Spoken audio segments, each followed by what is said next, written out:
The galactic unity vessel Serenova was 3 days out from the Kethra Nebula when the smell hit them. It drifted through Corridor 7 like a ghost, warm, layered, impossibly complex. To the Varen crew, smell was not merely sensation. It was language. And this language said things none of them had ever heard before. Lyra Vera pressed her four-fingered hand flat against the corridor wall and inhaled again. Sweet. Sharp. Something caramelized. Something that made the little scent glands along her jaw quiver in a way that had no name in the Varen tongue. She was 11 cycles old, which among her people made her a cub still, too young for duty rotations, too curious for her own good. Her pale violet eyes tracked the scent like a thread through fog. Her two younger brothers, Ven and Sol, bumped into her from behind. "What is that?" Ven whispered. "I don't know," Lyra said. And she followed it. Mara Ellison was not supposed to be cooking. The galley on Deck 4 was technically for diplomatic nutrition exchange, a bland, sterile term for the one room on the Serenova where species could prepare and share culturally significant food. As a human cadet on an interspecies cooperation mission, Mara had been told repeatedly, observe, record, integrate. She was not supposed to bring a cast iron skillet, a slab of salted butter, 2 heads of garlic, a bundle of dried rosemary, and 6 chicken thighs aboard a galactic unity vessel. And yet, it's not contraband, she had argued to herself, and to Lieutenant Harrow, and eventually to Commander Tveth himself. It's cultural heritage. Commander Tveth had 13 eyes, no nose, and the patience of a dying star. He had said, fine. Deck 4. Sealed vents. The vents, it turned out, were not entirely sealed. Mara crouched over the portable heat unit she'd rigged from approved parts, nothing illegal about the parts individually, and watched the butter melt into the pan in a slow golden bloom. The garlic hit next. The sound was extraordinary, a sharp, decisive hiss, a crackle, a sizzle that deepened as the chicken thighs went in skin side down. She was humming. She hadn't realized it until she heard her own voice. The door to Deck 4 slid open. 3 Varen cubs stood in the entrance. The tallest one, a girl with wide violet eyes and silver-streaked fur along her temples, had her jaw slightly open. The 2 smaller ones flanked her like moons around a planet, identical expressions of stunned, helpless curiosity on their faces. "Oh," Mara said. She straightened up. "Hey." The Varen girl took 1 step forward. Then another. She was looking at the pan the way some people look at something they've always believed existed but never expected to actually see. "What," she said carefully, in standard galactic, "are you doing to that protein?" Mara blinked. Then she smiled. "Cooking it," she said. Lyra Vera had eaten protein her entire life. All Varens did. It came in cubes, nutrient compressed, precisely portioned, designed for maximum biological efficiency. Eating was functional. You ate because the body required fuel. You did not do things to the food first. You certainly did not heat it in liquid fat with aromatic plant matter until the entire corridor smelled like some kind of ancient fever dream. "You're changing it," Lyra said. "That's sort of the whole point." "Why?" Mara considered this. She picked up the pan handle, tilted it, basted the chicken in its own rendered fat and the golden garlic butter pooling beneath it. The sizzle rose and fell like a breath. "Because it tastes better," she said simply. "Because the heat changes the proteins, breaks down the fats, creates new compounds that don't exist in the raw form. Because the Maillard reaction," she gestured at the dark golden crust forming on the chicken skin, "creates hundreds of flavor molecules that humans have been chasing for about 10,000 years." She set the pan down.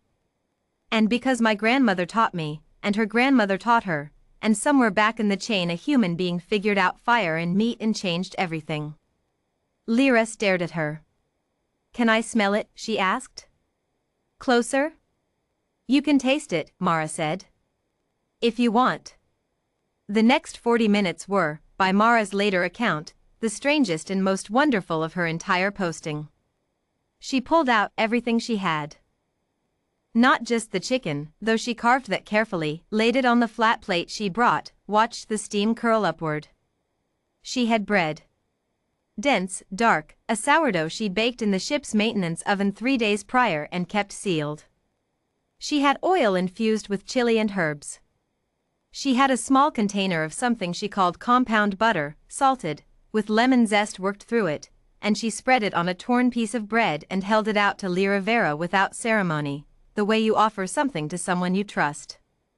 Lyra took it. The moment she bit down, something happened in her face. Her scent glands flared wide. Her eyes went distant, then very, very focused. Her brother Ven made a soft sound, not a word, just a sound, and grabbed Mara's arm without thinking. "More," he said. "Please." Mara laughed, a real laugh, surprised out of her, and tore more bread. She explained as she went. She explained the sourdough starter, the fermentation, the way wild yeast turned flour and water into something alive. She explained salt, how humans had once traded it like currency, fought wars over it, built roads to transport it, and she watched Lyra's eyes go wide at that because Varens had no concept of seasoning, had never added anything to food that wasn't already in it. "You change it on purpose," Lyra said slowly. "You have a whole science. A whole art." "Both," Mara said. "At the same time. That's what cooking is." She sliced the chicken. Lyra took a piece, placed it in her mouth, and went very still. The flavor hit her in waves. First the salt and the savory richness of the skin, then something deeper, the herb-soaked fat, the faint sweetness of the caramelized garlic, the way the juice ran against the back of her tongue with a warmth that was not just temperature but something else, something that translated in Varen physiology as safety, as hearth, as the old evolutionary signal that said, "You are sheltered and fed and not alone." She sat down on the floor. Her brothers sat beside her. They ate in silence for a while, which in Varen culture was the highest form of respect. Sound interrupted scent, and scent was how they understood things. "My people have been in space for 400 cycles," Lyra said eventually. "We have visited 63 inhabited worlds." "I know," Mara said. She was eating too now, sitting cross-legged on the floor of Deck 4, holding a piece of bread. "No one does this," Lyra said. "I have eaten on 12 worlds. No one does this to food." Mara shrugged. "Humans are weird about eating. We always have been. We built entire cultures around it. Holidays. Religions. Families. You sit someone down at a table with food and you can learn everything about them in an hour."